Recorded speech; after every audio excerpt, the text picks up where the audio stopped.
Fala, gente boa, tudo bem? Como é que vai a vida de vocês? Tudo certo? Estou aqui para mais um vídeo do nosso Deus está morto. Hoje para ler o livro de Lucas, capítulo 11. Amém? E vamos ler e vamos ser edificados pela palavra de Deus, porque ela traz vida aos nossos corações. A oração dominical. De uma feita, estava Jesus orando em certo lugar. Quando terminou, um dos seus discípulos lhe pediu: Senhor, ensina-nos a orar, como também João ensinou aos seus discípulos. Então ele os ensinou: quando orares, dizei: Pai, santificado seja o teu nome, venha o teu reino. O pão nosso cotidiano dá-nos de dia em dia. Perdoa-nos os nossos pecados, pois também nós perdoamos a todo o que nos deve, e não nos deixeis cair em tentação. Essa oração também se encontra mais completa em Mateus 6, 9 ao 15. A parábola do amigo importuno. Disse-lhes ainda Jesus: Qual dentre vós, tendo um amigo, e este for procurá-lo à meia-noite, e lhe disser: Amigo, empresta-me 3 pães, pois um meu amigo, chegando de viagem, procurou-me, e eu nada tenho que lhe oferecer. E outro lhe responda lá de dentro, dizendo: Não me importunes, a porta já está fechada, e os meus filhos comigo também já estão deitados. Não posso levantar-me para tos dar. Digo-vos que, se não se levantar para dar-los por ser seu amigo, todavia o fará por causa da importunação, ele dará tudo o de que tiver necessidade. Ou como está escrito em outras versões, aqui, vou ler ela aqui para vocês na King James. Vamos ler aqui Lucas 5 ao 8, no versículo 11, né? E disse-lhes: Qual de vós será um amigo e for procurá-lo à meia-noite, e lhe disser: Amigo, empresta-me 3 pães, pois um amigo meu chegou a mim de viagem, e eu não tenho nada para pôr diante dele. E ele de dentro lhe responder e disser: Não me importunes, já está a porta fechada, e os meus filhos estão comigo na cama, e eu não posso levantar-me para te dar. Eu digo-vos que ainda que ele não se levante para lhos dar por ser seu amigo, todavia, por causa da sua importunação, ele se levantará e lhe dará quantos pães precisar. E eu vos digo: pedi e dar-se-vos-á, buscai e encontrareis, batei e abre-se-vos-á. Isso também está aqui, ó. Jesus ensina a orar. Ó, por isso vos digo: pedi e dar-se-vos-á, buscais e achareis, batei e abre-se-vos-á. Pois todo o que pede recebe, o que busca encontra, e a quem bate abre-se-lhe-á. Qual dentre vós é o pai que, se o filho lhe pedir pão, lhe dará uma pedra? Ou se pedir um peixe, lhe dará no lugar de um peixe uma cobra? Ou se lhe pedir um ovo, lhe dará um escorpião? Ora, se vós que sois maus sabeis dar boas dádivas aos vossos filhos, quanto mais o Pai Celestial dará o Espírito Santo àqueles que lhe pedirem. Então, nós devemos clamar ao Senhor, porque Ele responde a nossa oração. E nós devemos clamar e ser sinceros, porque Deus quer isso, um coração sincero e que quer a Ele de todo o coração. Lembra que a gente leu na última leitura, Lucas capítulo 10? Amarás a Deus sobre todas as coisas e o próximo como a si mesmo. E a gente só ama se a gente busca a Deus em oração. A cura de um endemoniado mudo, a blasfêmia dos fariseus, Jesus se defende. De outra feira, estava Jesus expelindo um demônio que era mudo. E aconteceu que, ao sair o demônio, o mudo passou a falar. E as multidões se admiravam, mas alguns dentre eles diziam: Ora, ele pede aos demônios pelo poder de Belzebu, o maioral dos demônios. E outros, tentando-o, pediram dele um sinal do céu. E sabendo ele o que se lhes passava pelo Espírito, disse-lhes: Todo reino dividido contra si mesmo ficará deserto, e casa sobre casa cairá. Se também Satanás estiver dividido contra si mesmo, como subsistirá o seu reino? Isto porque dizeis que eu expulso os demônios por Beelzebul. E se eu expulso os demônios por Beelzebul, por quem os expulsam vossos filhos? Por isso eles mesmos serão os vossos juízes.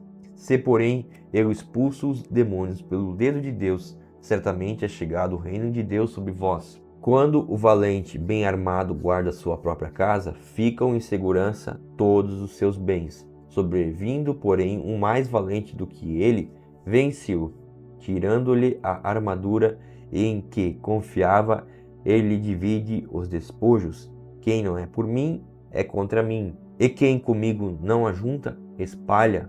Então a gente vê aqui que o diabo não pode lutar contra ele mesmo. E todo reino dividido não vai permanecer. Assim como as trevas não podem andar desunidas para que o seu plano dê certo, nós que somos de Cristo, nós devemos estar unidos e não lutando uns contra os outros, mas buscar unidade na diferença. Orar para que a igreja, sim, seja edificada sobre a rocha, mas entender que quem edifica é Deus e nós somos apenas agentes, e não ficar lutando uns contra os outros. A estratégia de Satanás, quando o espírito imundo sai do homem, anda por lugares áridos procurando repouso, e não o achando diz: voltarei para minha casa, de onde saí. E tendo voltado, a encontra varrida e ornamentada. Então vai e leva consigo outros 7 espíritos, piores do que ele, e entrando habitam ali. E o último estado daquele homem se torna pior do que o primeiro. A exclamação de uma mulher. Ora, aconteceu que, ao dizer Jesus essas palavras, uma mulher que estava entre a multidão exclamou e disse-lhe: bem-aventurada aquela que te concebeu e os seios que te amamentaram.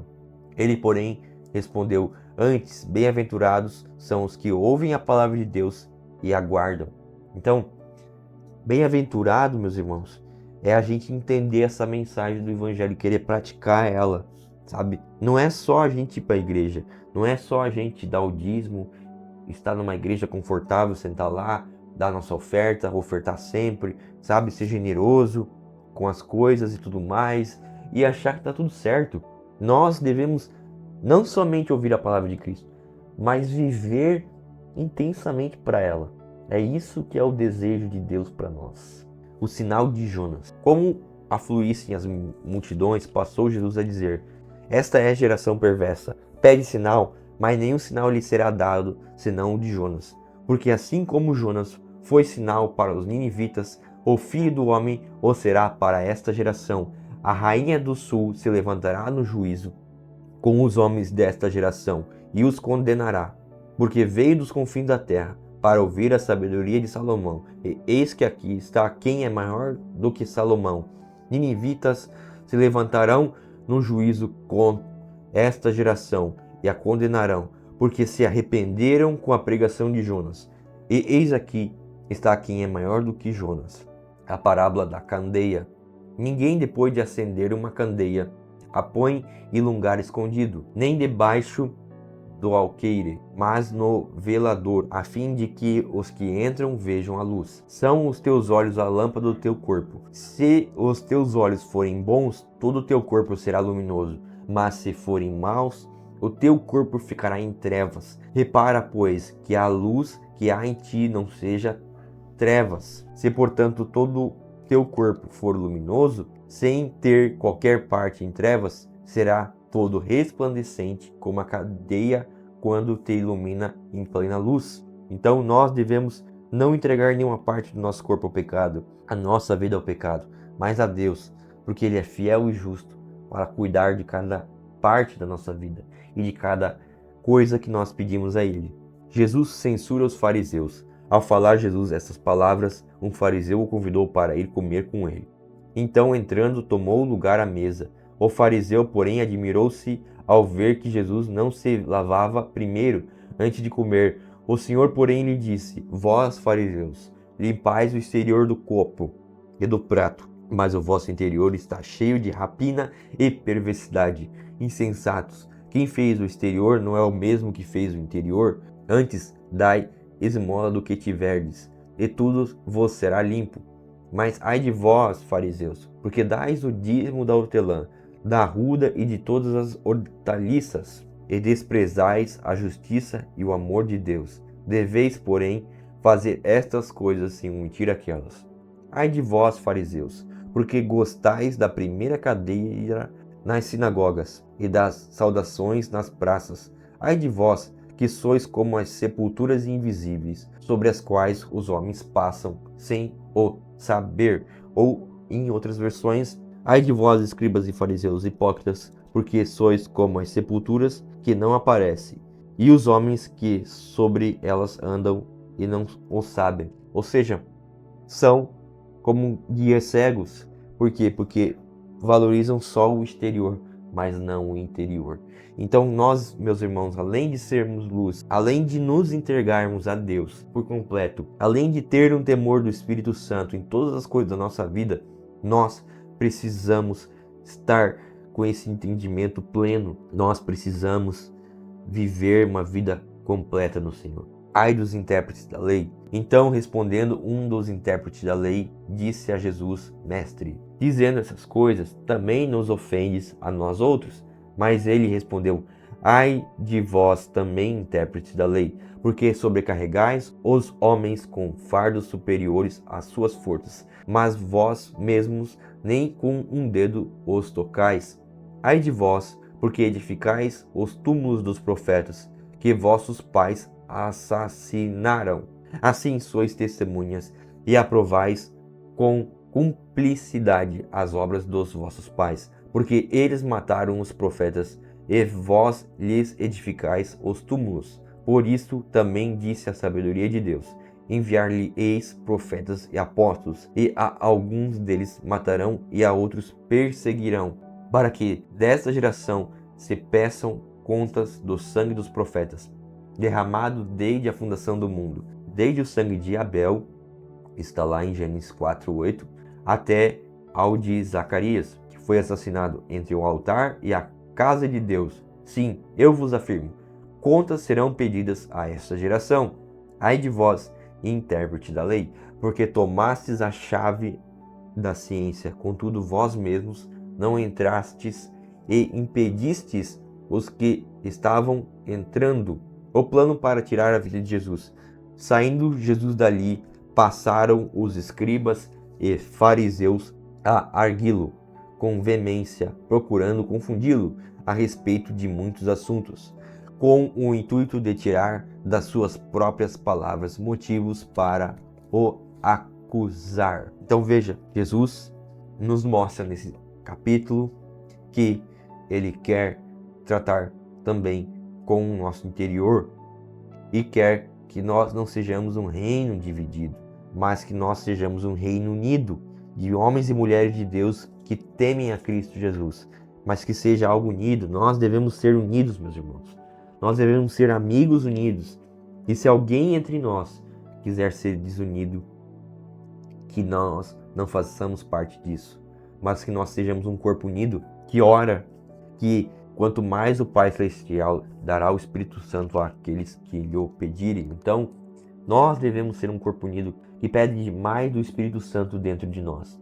E que nós não recuamos diante dessa posição que nós somos hoje em Cristo. Que nós avancemos para aquele que é o Redentor da humanidade. Porque Ele é fiel e a sua palavra há de se cumprir nesses dias. Em nome de Jesus, Deus te abençoe, que você esteja com Cristo, que você esteja em Deus, vivendo as melhores coisas de Deus. Em nome de Jesus, Deus te abençoe. Valeu, valeu!